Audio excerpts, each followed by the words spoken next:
Hi guys, Carlo Quijano nga po pala. Andito ako kasama ang ilan sa mga partners ko sa Summit Tower para po mag-provide ng awareness with regards Bitcoin awareness, okay? Shoutout nga pala kala Sir Bobby, kay Ma'am PB, kila Sir Nazri, sa mga mentors namin, okay? So, ngayon po, gusto ko lang pong ipakita sa inyo paano natin ma-withdraw. One way para ma-withdraw yung earnings natin sa Bitcoin. One way of it is, ang ginagawa ng mga partners natin is using coin.ph. Tina-transfer nila sa kanilang mga bank account. Another way is using the Bitcoin ATM na makikita dito sa may Summit Tower located at Makati. Okay? So guys, gusto ko nga lang palang ipakita sa inyo yung earnings na ginet-help ko na. Nasa 0.88 po yan. Okay? Once pumunta po tayo sa may wallet, wait lang po natin.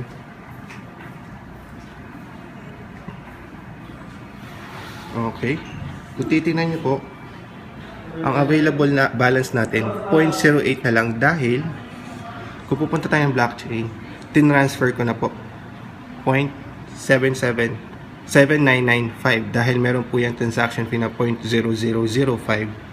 worth of Bitcoin, around 10 pesos lang po yun. So, ngayon po, ang gagawin po natin is ituturo ko po sa inyo kung paano po ito i-encash.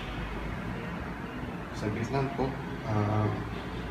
Tulad ko lang po ulit yung aking blockchain account.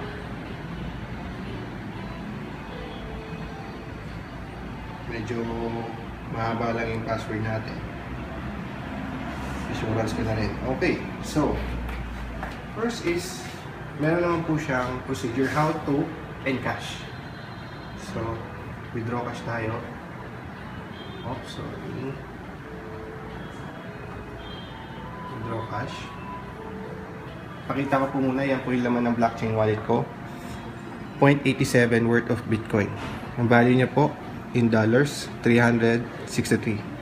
Pero hindi po lahat i-encash yan. So, piliin pa lang natin 4,000. Okay, naglo-load siya.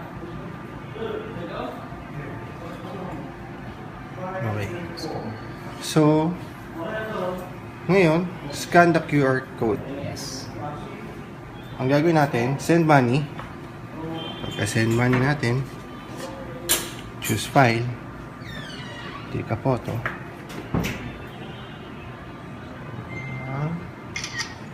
Use photo. Okay. 0.21, send payment. Ayun na, bawas na. Now, kita nyo naman po, nag-load na. Please take your receipt. Okay, yun na po siya, guys. May Starbucks na kami. Okay, 4,000 po yan. So, kunin po natin yung receipt.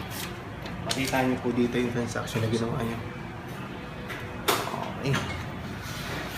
So, guys, yun lang po. Gusto lang po namin patunayan sa inyo na meron po talagang passive earnings of 1% daily or 30% monthly using BTC Panda. Gusto nyo po malaman kung paano po ito gawin, paano po ang process sa BTC Panda?